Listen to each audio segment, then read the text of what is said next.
దివ్యాంగ శక్తి పేరుతో రాష్ట్ర వ్యాప్తంగా ఈ రోజు అయితే ప్రతిష్టాత్మకంగా ఉచిత బస్సు ప్రయాణం అయితే దివ్యాంగులకు అయితే కల్పిస్తూ ఈ రోజు అయితే రాష్ట్ర ప్రభుత్వం నిర్ణయం తీసుకుంది. అలాగే అన్ని ప్రాంతాల్లో కూడా ఈ కార్యక్రమం అయితే ప్రతిష్టాత్మకంగా కూడా ప్రారంభిస్తారు. అలాగే రాజమండ్రి రూరల్ ఎమ్మెల్యే సీనియర్ నాయకులు గోరెంట్ల బుచ్చే చౌదరి కూడా అతని చేతుల మీదుగా దివ్యాంగులకు ఉచిత బస్సు ప్రయాణం సంబంధించిన కూడా ఈ రోజు అయితే ప్రారంభిస్తారు. ప్రస్తుతం మాట్లాడే ప్రయత్నం చేద్దాం. సార్ చెప్పండి, ఈ యొక్క దివ్యాంగుల శక్తి పేరుతో ప్రారంభిస్తుంది, ఏ విధంగా కార్యక్రమం జరుగుతుంది?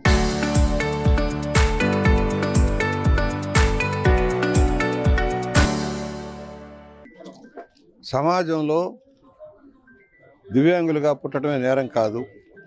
వారు అనేక సంవత్సరాలుగా బాధలు పడుతూ అనారోగ్యాల బారిన పడుతూ ఆదరించే వాళ్ళు లేక పేద కుటుంబాలు ముఖ్యంగా కష్టపడుతూ ఉన్నారు. వారిని ఆదుకోవాల్సిన బాధ్యత ప్రభుత్వాల మీద ఉంది. దాన్ని గమనంలోకి తీసుకుని చంద్రబాబు నాయుడు గారు గతంలో కూడా 3,000 రూపాయలు పెన్షన్ చేసి దాన్ని మళ్ళీ 6,000 రూపాయలు చేసి దివ్యాంగులకు ఇస్తూ ఉన్నారు. సదరన్ సర్టిఫికేట్ ద్వారా ఎక్కువ మందికి న్యాయం జరిగేలాగా చేయటం. ఇవాళ స్త్రీ శక్తి ద్వారా మహిళలకు ఎలాగైతే ఉచిత బస్సు ప్రయాణం కల్పించారో అదేవిధంగా ఇవాళ దివ్యాంగులు కూడా 100% ఉచితంగా బస్సు ప్రయాణం చేస్తున్న అవకాశం కల్పించి ఈ రోజున వారికి చేసి భోజనాలు పెట్టి ఆదుకోవడమే కాకుండా వారికి అవసరమైన పరికరాలను ఇచ్చేలాగా అవసరమైతే స్మాల్ ఆపరేషన్స్ నిర్వర్తించి యూనికిడ్ కానీ కళ్ళ కానీ లేక అంగవైకల్యం కానీ కొంత ట్రీట్మెంట్ చేసేదానికి కూడా అవకాశం కల్పిస్తూ ఉన్నారు. అనేక దేశాల్లో ఉన్న అభివృద్ధి చెందిన దేశాల్లో వికలాంగులకు టాప్ ప్రయారిటీ ఇస్తారు. ఇలాగా వారందరూ కూడా టాప్ ప్రయారిటీ ఇచ్చి ముందుగా నడిపేలాగా ముందు అవకాశం కల్పిస్తారు. దురదృష్టం మన దేశంలో ఇంకా కాన్సెప్ట్ రాలేదు. మేము కూడా కొద్దిగా ప్రభుత్వం చేస్తుంది. వారికి టాప్ ప్రయారిటీ ఇచ్చి ఉద్యోగాల కల్పనలో కూడా రిజర్వేషన్లు ఉన్నాయి. దాంట్లో ట్రైనింగ్ ఇచ్చే కార్యక్రమం రాజమహేంద్రంలో ప్రైవేట్ సంస్థలు కూడా ఉన్నాయి. ప్రభుత్వ సంస్థలు కూడా ప్రైవేట్ సంస్థలు కూడా ఉన్నాయి. పలుకు స్కూల్ కానీ ఇందిరా ప్రదర్శన కానీ అలాంటి సంస్థలు 2-3 సంస్థలు వికలాంగులకి అంగవైకల్యం కలిగిన వారికి చక్కగా సౌకర్యం చేస్తూ ఉన్నారు. దాతల సహకారంతో వారికి కూడా ప్రోత్సాహం ఇవ్వమని చెప్పి లోకేష్ బాబు గారికి అసెంబ్లీ సాక్షిగా విజ్ఞప్తి చేశాం. ఇవాళ దాతలు కూడా విజ్ఞప్తి చేస్తాం. చాలా ఖర్చు పెడతాం ఆడంబరాలకి, పెళ్ళిళ్ళకి, పేరెంటాలకి భారీ ఖర్చు. దాంట్లో 2% పేదలకి, వికలాంగులకి, అంగవైకల్యం కలిగిన వారికి సహాయం చేసేలాగా మనం ప్రయత్నం చేయాలని విజ్ఞప్తి చేస్తూ ఫిజికల్లీ ఛాలెంజ్డ్ వారిని మనం వికలాంగుడు అనేదానికంటే ఫిజికల్లీ ఛాలెంజ్డ్ అంటాం బెస్ట్. ఛాలెంజ్ చేస్తే వాళ్ళు కూడా వాళ్ళ జీవితంలో ముందుకు వెళ్ళగలరు, చొచ్చుకుపోగలరు. వారికి కావాల్సిన ట్రైనింగ్ ప్రోగ్రాం సరైన సదుపాయాలు కల్పిస్తే వారు కూడా జీవితంలో నిలదొక్కుంటారు. వారి బిడ్డలు కూడా భవిష్యత్తు బాగుంటుందని భావిస్తూ ఈ రోజున ఇంత భారీ కార్యక్రమం ఏర్పాటు చేసి వారికి ఒక గుర్తింపు గౌరవాన్ని ఇస్తున్న చంద్రబాబు గారికి, పవన్ కళ్యాణ్ గారికి, లోకేష్ గారికి ధన్యవాదాలు తెలియజేస్తూ ఇక ముందు ఇంకా ప్రజలందరికీ విజ్ఞప్తి చేస్తున్నాం. ఒక్కొక్కళ్ళు అడాప్ట్ చేసుకొని వారిని జీవితంలో నిలబడేలాగా చేయమని విజ్ఞప్తి చేస్తూ ఉన్నాం. అంటే ఇప్పుడు ఎంతమందికి లబ్ధి చేకూరే అవకాశం ఉంది దీని ద్వారా? లెక్కల ప్రకారం 11 లక్షల మంది ఉన్నారని అంచనా. 2 లక్షల మంది మాత్రం ఇప్పటిదాకా సబ్సిడీ మీద 50% రాయితీ మీద ఉపయోగించున్నారు. ఇక ముందు 11 లక్షల మంది కూడా ఉపయోగించుకునే అవకాశం వస్తుంది. కనీసం 10 లక్షల మంది అయినా ప్రయాణాలు చేస్తారని అంచనా ప్రభుత్వం అనుకుంది.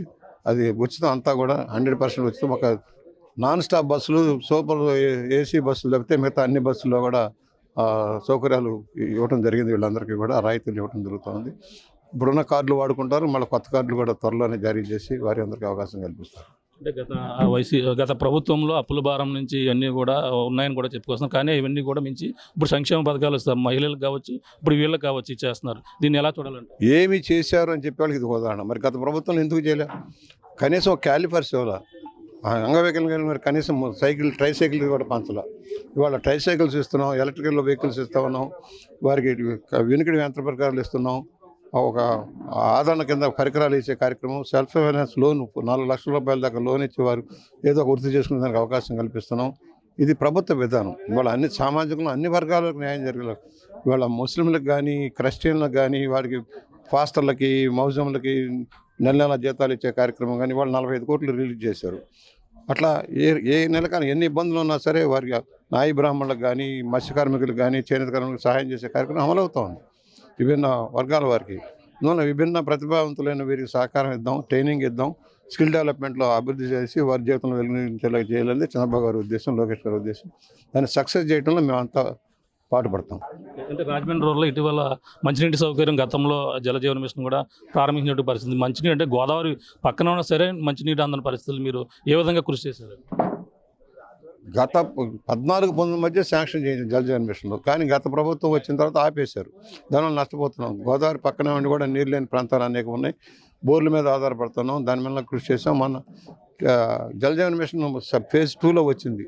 కానీ మన నియోజకవర్గం ఇంక్లూడ్ చేయకపోతే దాని మీద నేను కొంచెం గట్టిగానే నిలబడి అడగాల్సి వచ్చింది. అయ్యా మాకు గోదావరి పక్కన పెట్టుకొని నీరు లేకపోతే ఎలాగా దాన్ని జాగ్రత్త, పైగా ల్యాండ్ నేనే ఇప్పించాం, 12 ఎకరాల భూమి దానికి సంబంధించిన గ్రిడ్కి ఇప్పించాం. కానీ మా రాజమండ్రి దాని మీద మళ్ళీ కొంచెం ఒత్తిడి తెస్తే దాని మీద చంద్రబాబు గారు, పవన్ కళ్యాణ్ గారు కూర్చొని నిర్ణయం చేసి రాజమండ్రితో పాటు రాజానగరం మండలం కూడా ఇంక్లూడ్ చేసి, కొవ్వూరు, చాగల్నాడు కూడా ఇంక్లూడ్ చేసి 290 కోట్ల రూపాయల పైచలకు 296 కోట్లు దాదాపుగా శాంక్షన్ ఇచ్చారు. పనులన్నీ టెండర్ ప్రాసెస్లోకి వెళ్ళిపోయినాయి.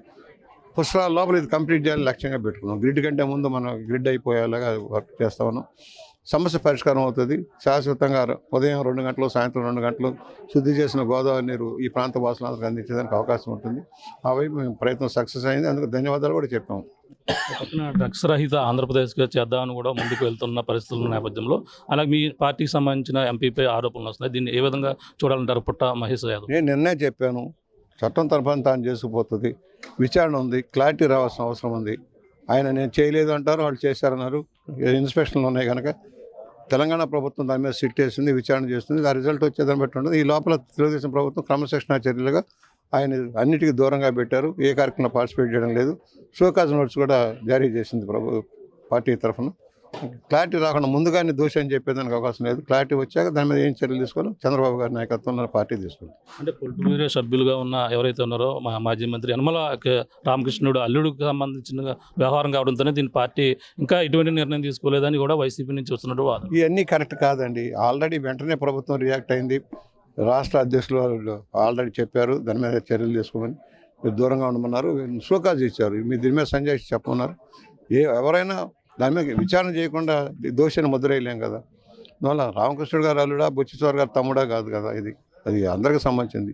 ఒకవేళ ఆయన దోషం తెలితే తప్పకుండా పార్టీ పరంగా చర్యలు ఉంటాయి. ఎవరైనా ఎంత లాభం అయినా సరే చర్యలు ఉంటాయి.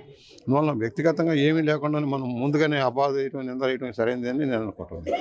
Thank you sir. ఇది పరిస్థితి ప్రస్తుతం ఏదైతే రాష్ట్ర వ్యాప్తంగా ప్రభుత్వం దివ్యాంగుల శక్తి పేరుతో రాష్ట్ర వ్యాప్తంగా ప్రతిష్టాత్మకంగా ప్రారంభించింది. అలాగే ఉచిత బస్సు ప్రయాణాన్ని కూడా రాజమండ్రి రూరల్ ఎమ్మెల్యే గోరంట్ల బుచ్చి చౌదరి కూడా తన చేతుల మీద కూడా ప్రారంభించి వాళ్ళకి అన్ని విధాలుగా కూడా ప్రభుత్వం అండగా ఉంటుంది. అలాగే కూటమి ప్రభుత్వం వచ్చిన తర్వాత పెన్షన్ విధానాన్ని కూడా పెంచడం జరిగింది. ఆ విధంగానే ఇప్పుడు ఉచిత బస్సు ప్రయాణం, అలాగే కొన్ని లగ్జరీ బస్సులు మినహా ఇవన్నీ బస్సుల్లో కూడా ప్రయాణం చేసే విధంగా కూడా ఈరోజు చంద్రబాబు గారు నిర్ణయం తీసుకున్న నేపథ్యంలో అన్ని విధాలు ప్రారంభించడం జరుగుతుంది. అంతేకాకుండా ముఖ్యంగా రాజమండ్రి రూరల్ సంబంధించిన మంచినీటి సౌకర్యాన్ని కూడా దానికి జలజీవన మిషన్ గత ప్రభుత్వం నిర్లక్ష్యం చేసింది. దాన్ని కూడా అధిగమించే విధంగా కూడా దాన్ని 296 కోట్ల నిధులతో దాన్ని అయితే మంజూరు చేసినటువంటి పరిస్థితి ఉంది. ఈ నేపథ్యంలో మన ప్రధానంగా ఈ యొక్క కూటమి ప్రభుత్వం అభివృద్ధి చేసుకుంటూ ముందుకు వెళ్తున్న నేపథ్యంలో ఇటీవల వచ్చినటువంటి ఆరోపణలపై కూడా స్పందించారు. ఎవరు తప్పు చేసినా తెలుగుదేశం పార్టీలో ఎవరు తప్పు చేసినా క్రమశిక్షణ చర్యలు తీసుకోవడం జరుగుతుంది.